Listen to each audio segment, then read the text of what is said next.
Operation Blizzard Prodigy is a subversion project designed to bring responsibility to Blizzard for the creation of one of the most popular and addictive games to date, World of Warcraft. The project revolves around a letter which is addressed to the players of Blizzard. This letter begins with a apology from Blizzard for the addictive nature of the game, then continues on to some of the symptoms of addiction that many players have. Finally asking players if they themselves are addicted, and if so, to contact Blizzard directly or through a number of site channels, including an addiction website already created by Warcraft fans for all. The process of bringing this about is more complicated than first perceived. The World of Warcraft is made up of thousands of servers. Each server contains two sites, on which hundreds of players can interact at one time. To reach these players, I created a number of drone carriers on each side of over 15 servers. This task force of drones will carry my message to the masses of players on the world.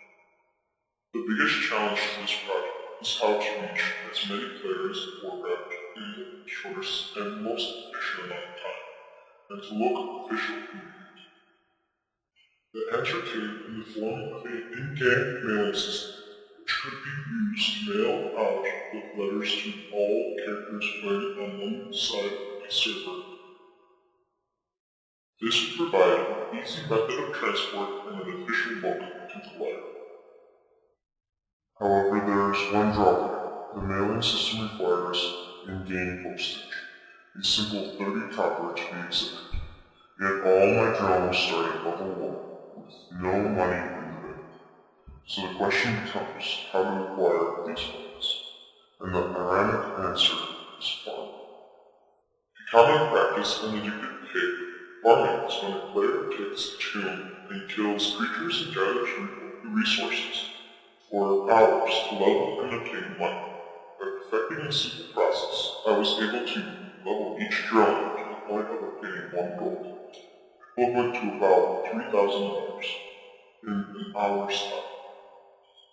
Using these drones, I would mail out the letter to the players of the World of Warcraft, who would then respond by either rejecting the general Warcraft forum provided by Blizzard with a conversation about the game, a Warcraft addiction blog which I created for this project and which the letter specifically cites, or by directly contacting Blizzard. The response from players and Blizzard Entertainment has yet unknown, but the goal is to ask simply who is responsible for this game which has taken over so many months.